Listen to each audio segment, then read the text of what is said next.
ठीक है, बहुत सारे बच्चों का डाउट रहता है कि सर हम लोग मॉक टेस्ट तो दे रहे हैं लेकिन उसको एनालाइज किस तरीके से करें, उसको समझे किस तरीके से कि वो मॉक टेस्ट हमारे एग्जाम के अंदर अच्छे मार्क्स दिला पाए।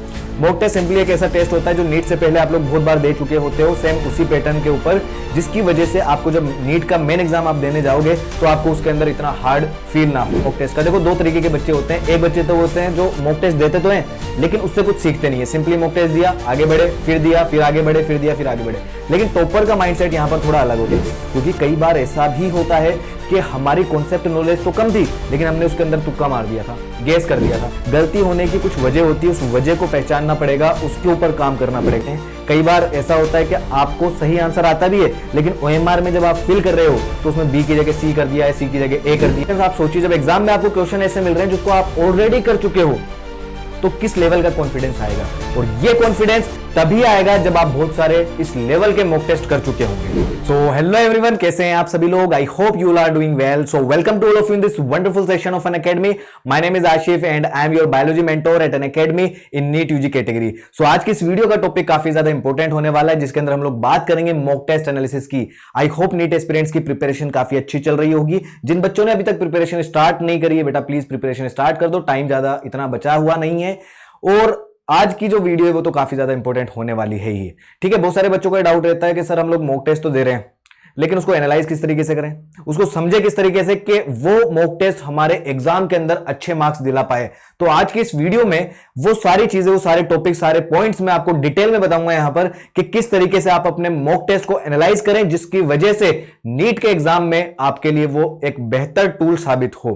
ठीक है, इस वीडियो में एंड तक बने जरूर रहना, क्योंकि इस वीडियो के एंड में आपको पता लगेगा कि सारी चीजें बहुत ज्यादा इंपॉर्टेंट होने वाली है। अगर कुछ भी मिस कर दिया तो हो सकता है एक इंपॉर्टेंट चीज आपसे मिस हो गई हो यहां पर। ओके, चलिए वीडियो को शुरू करते हैं। देखो सबसे पहले हम लोग बात करेंगे मॉक टेस्ट होता है क्या। बहुत सारे बच्चों को तो पता है मॉक टेस्ट सिंपली एक ऐसा टेस्ट होता है जो नीट से पहले आप लोग बहुत बार दे चुके होते हो, सेम उसी पैटर्न के ऊपर, जिसकी वजह से आपको जब नीट का मेन एग्जाम आप देने जाओगे तो आपको उसके अंदर इतना हार्ड फील ना हो, वो आपको बहुत बार कर चुका हो तो आपका हैबिचुअल हो और आपको काफी ज्यादा नीट एग्जाम इजी लगे और उसके अंदर आप अच्छा स्कोर कर पाए।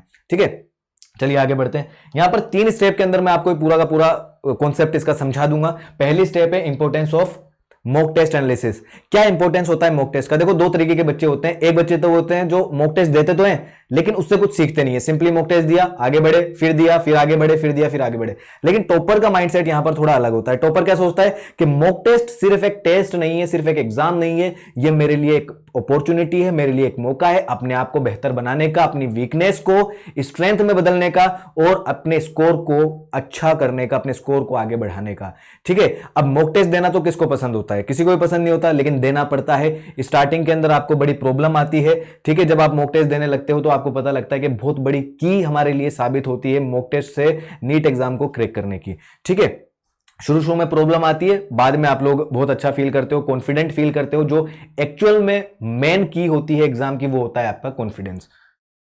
चलिए सेकंड स्टेप हमारी यहां पर यह आती है कि स्टेप बाय स्टेप हम मॉक टेस्ट को एनालाइज किस तरीके से करें। तो यहां पर कुछ स्टेप मैं आपको बताऊंगा, 4 स्टेप्स के अंदर वो आपको चीज अच्छे से समझ में आ जाएगी, जो कि काफी ज्यादा इंपॉर्टेंट है।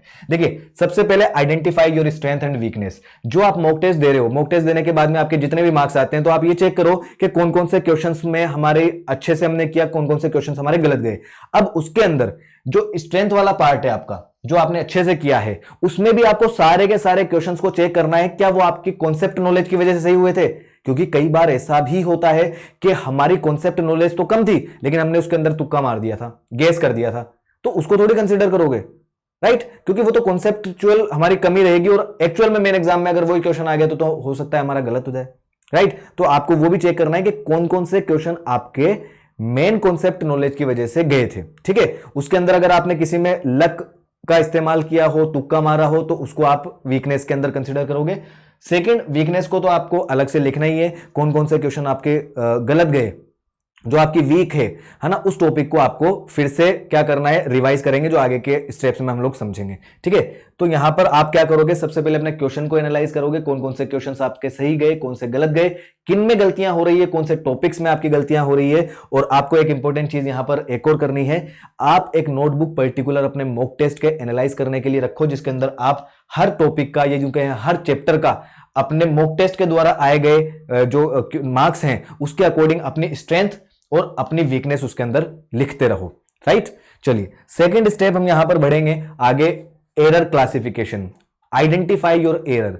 आपको अपनी गलतियां पहचाननी है कि आपकी गलतियां कहां पर हुई है। आपको सिर्फ ये नहीं समझना कि हाँ सिली मिस्टेक थी, हो गई, नहीं, उसको आपको चेक करना होगा। गलती होने की कुछ वजह होती है, उस वजह को पहचानना पड़ेगा, उसके ऊपर काम करना पड़ेगा। अब देखो एरर यहां पर 3 टाइप के हैं।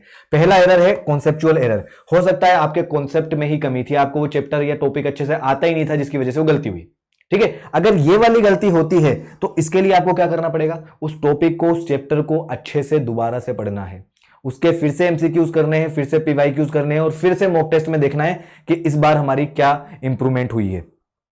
दूसरा सिली मिस्टेक्स। अब सिली मिस्टेक्स क्या होती है, कई बार बच्चे या तो क्वेश्चन को जल्दीबाजी में पढ़ते हैं या ढंग से नहीं पढ़ते हैं। कई बार ऐसा होता है कि आपको सही आंसर आता भी है लेकिन ओएमआर में जब आप फिल कर रहे हो तो उसमें बी की जगह सी कर दिया है, सी की जगह ए कर दिया। कई बार ऑप्शंस भी ऐसे कंफ्यूजिंग होते हैं। ठीक है, तो सिली मिस्टेक वो मिस्टेक्स हो गई आपकी जो आपकी जल्दीबाजी में हुई है। आपको आंसर आता था लेकिन वो जल्दीबाजी में गलत हो गया। Time management issue. अब यहां पर कई बार ये होता है कि कुछ क्वेश्चंस को कम टाइम की जरूरत थी, कुछ क्वेश्चन को ज्यादा टाइम की जरूरत थी, लेकिन आपने किया उल्टा। जिसमें कम की जरूरत थी उसमें ज्यादा टाइम दे दिया। अब जिसमें ज्यादा की जरूरत होगी उसके लिए टाइम नहीं बचेगा। तो आपको मॉक टेस्ट से यह भी पता करना है कि क्या आप उस पूरे टाइम के अंदर उस पूरे पेपर को, क्वेश्चन पेपर को अच्छे से कर पाए हैं। अगर नहीं कर पाए हैं तो आपको फिर से आइडेंटिफाई करना है कि टाइम मैनेजमेंट में आपकी कहां गड़बड़ी हुई। इजी क्वेश्चन को पहले करने हैं, जो स्कोरिंग है जल्दी हो जाएंगे, विदाउट कैलकुलेशन है उसको पहले करने हैं। ठीक है, तो ये हो गई आपकी मिस्टेक्स। 3 तरीके की मिस्टेक्स हैं यहां पर, conceptual error, silly mistakes and time management issue. अब आती है हमारी third step, that is time analysis. ये बहुत ज्यादा इंपॉर्टेंट पार्ट है इस पूरे मॉक टेस्ट एनालिसिस का। देखो यहां पर सब्जेक्ट वाइज आपको डिवाइड करना है टाइम को।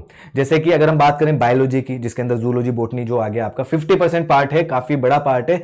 यहां पर आपको ज्यादा टाइम नहीं लगाना है। क्यों? क्योंकि यहां पर कोई कैलकुलेशन नहीं है, कोई कॉन्सेप्चुअल कैलकुलेशन नहीं है। तो यहां पर आपको अगर आता है तो आपका 1 सेकंड में आंसर हो जाएगा, अगर नहीं आता है तो चाहे 10 मिनट लग जाओ, चाहे आधा घंटा लग जाओ, आपका वो नहीं आएगा। तो आपको इस पे ज्यादा टाइम वेस्ट नहीं करना है बायोलॉजी के ऊपर सबसे पहले।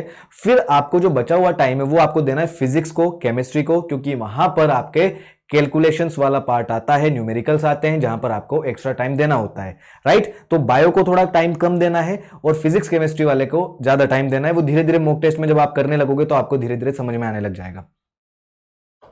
अब हम बात करते हैं फोर्थ जो हमारा स्टेप है, that is revisit concepts and revise. अब क्या था, जितने भी मॉक टेस्ट हमने दिए है ना, हमने उसकी एक पूरी वीकनेस की लिस्ट बनाई थी, कौन कौन से टॉपिक हमारे वीक रहे थे, कौन कौन से चैप्टर हमारे वीक थे। उन सभी वीकनेस वाले पार्ट्स को हमें यहां पर स्ट्रॉन्ग करना है। कैसे स्ट्रॉन्ग करोगे? फिर से उस चैप्टर को, फिर से उस टॉपिक को हम कॉन्सेप्चुअल समझेंगे। इस बार हमको उसको और सिंप्लीफाई करेंगे और अच्छे से डिटेल में समझेंगे, उसके एमसीक्यूज करेंगे, उसके पीवाईक्यूज करेंगे और फिर से मॉक टेस्ट देंगे। ठीक है, ऐसे करके क्या होगा, हमारी जो वीकनेस वाला पार्ट था वो फिर से स्ट्रॉन्ग हो जाएगा और ओवरऑल जो हमारा है वो अच्छी प्रिपरेशन हो जाएगी, एग्जाम में हमारा अच्छा स्कोर कर पाएंगे। ठीक है, तो ये चीज हमारी हो गई। टाइम मैनेजमेंट को यहां पर स्पेशली आपको ध्यान रखना है। चलिए अब हम बात करते हैं how to stay motivated during mock test. Mock test किसे पसंद होता है? किसी को भी नहीं होता है ना। स्टार्टिंग में हमें बहुत बोरियत फील होती है कि यार कौन देगा, कल दे देंगे। हमेशा हर इंसान को यही लगता है। स्टार्टिंग में बहुत प्रॉब्लम आती है। याद कीजिए वो पहला दिन जब आप साइकिल चलाना सीखे थे, क्या आप गिरे नहीं थे? बिल्कुल गिरे थे, लेकिन आप उस गिरने के डर से आपने साइकिल चलाना नहीं छोड़ा। आप गिरते थे, फिर उठते थे, फिर साइकिल चलाते थे, फिर गिरते थे, फिर उठते थे, फिर साइकिल चलाते थे। आपने साइकिल चलाना तब तक नहीं छोड़ा था जब तक आप उसको अच्छी तरीके से सीख नहीं गए थे। तो हर एक काम के अंदर स्टार्टिंग में बहुत ज्यादा प्रॉब्लम आती है, तो आपको मॉक टेस्ट में भी आएगी, प्रिपरेशन में भी आएगी, हर एक काम के अंदर आएगी। लेकिन विद टाइम आप देखोगे कि जो आपका इंटरेस्ट है, जो आपकी हैबिट है, वो धीरे धीरे धीरे बढ़ती जा रही है और उस काम के प्रति आपका इंटरेस्ट बढ़ने लगेगा। ठीक है, तो मॉक टेस्ट का भी सेम ऐसा ही है। स्टार्टिंग में आपको बोरियत फील होगी, लेकिन धीरे धीरे जब आपको लगेगा कि मैं इंप्रूव कर रहा हूं, अपने आप को बेहतर बना रहा हूं, अपने आप का एक बेटर वर्जन ला रहा हूं, तो आपको मॉक टेस्ट अच्छे लगने लगेंगे और आप लास्ट में पाओगे कि आपकी जो परफॉर्मेंस है वो काफी ज्यादा अच्छी हो रही है। और इसी लेवल का कॉन्फिडेंस जो होता है वो एग्जाम के लिए काफी ज्यादा हेल्पफुल होता है। आपकी रैंक, आपके स्कोर को बूस्ट अप करने के लिए इंपॉर्टेंट होता है। राइट, तो मैंने जो स्टेप्स यहां पर आपको बताई है, अच्छा कई बार ऐसा होता है कि जो आपके एग्जाम में क्वेश्चन आते हैं उसमें आपको देख करके ऐसा लगेगा अरे यार ये तो मैं पहले ही कर चुका हूं, ये मेरे को पहले ही कर चुका हूं, तो इस तरीके का कॉन्फिडेंस आप सोचिए जब एग्जाम में आपको क्वेश्चन ऐसे मिल रहे हैं जिसको आप ऑलरेडी कर चुके हो, तो किस लेवल का कॉन्फिडेंस आएगा। और ये कॉन्फिडेंस तभी आएगा जब आप बहुत सारे इस लेवल के मॉक टेस्ट कर चुके होंगे, राइट। चलिए अब हम उन 4 स्टेप्स को फिर से शॉर्टली रिकेप कर लेते हैं कि कौन कौन से वो 4 स्टेप्स हैं जिनको हमें कंसीडर करना चाहिए मॉक टेस्ट के टाइम पे। सबसे पहले आपको अपनी स्ट्रेंथ और वीकनेस को आइडेंटिफाई करना है, वीकनेस के ऊपर काम करना है ताकि वो स्ट्रांग हो सके। सेकंड चीज, अपने एरर को, अपनी गलतियों को पहचानना है, क्या कॉन्सेप्ट वाली गलतियां हैं, क्या वो सिली मिस्टेक्स है, या फिर वो टाइम मिसमैनेजमेंट की वजह से हुई गलतियां हैं, राइट। फिर टाइम एनालाइज करना है, सब्जेक्ट वाइज आपको टाइम एनालाइज करना पड़ेगा। बायोलॉजी को थोड़ा कम टाइम देना है, स्टार्टिंग में बायोलॉजी को कंसीडर करना है। फिर आपको फिजिक्स एंड केमिस्ट्री करना है ताकि उनका जो कैलकुलेशन वाला पार्ट है वो टाइम टेकिंग होता है, उसके लिए टाइम आप बचा पाओ। रिविजिट कॉन्सेप्ट, जिन पार्ट में आपकी गलतियां हुई थी, सिली मिस्टेक्स हुई थी, जो वीक हमारा टॉपिक है, वीक हमारा चैप्टर है, उस वीकनेस को हमें क्या करना है, फिर से उसको रिवाइज करना है, अपने कॉन्सेप्ट को स्ट्रॉन्ग करना है, सिंप्लीफाई करके समझना है, एमसीक्यूज करने हैं, पीवाईक्यूज करने हैं, राइट। उसके रिलेटेड जितने भी क्वेश्चंस हैं वो सब आपको करने हैं। तो आई होप ये सारी चीजें आपको समझ में आई होगी। ओके, तो ये सारी की सारी स्टेप्स को आप फॉलो करके आप अपनी प्रिपरेशन को बेहतर बना पाओगे और लास्ट में आपकी रैंक काफी अच्छी आएगी नीट एग्जाम में। आई होप आपको ये वीडियो पसंद आई होगी। अगर ये वीडियो पसंद आई तो इसे लाइक करें, इसे कमेंट करें और ज्यादा से ज्यादा शेयर करें और हमारे इस चैनल को सब्सक्राइब करें। और डू लेट मी नो, अगर इस तरीके की स्ट्रेटेजीज वाली वीडियो अगर आपको और चाहिए तो मुझे कमेंट बॉक्स में बेटा बता देना। इसी तरीके की और भी वीडियोज में यहां पर लाता रहूंगा। ओके, तो मिलते हैं किसी अगली वीडियो में, तब तक के लिए bye bye, take care, thank you, see you all, have a good day, let's crack it.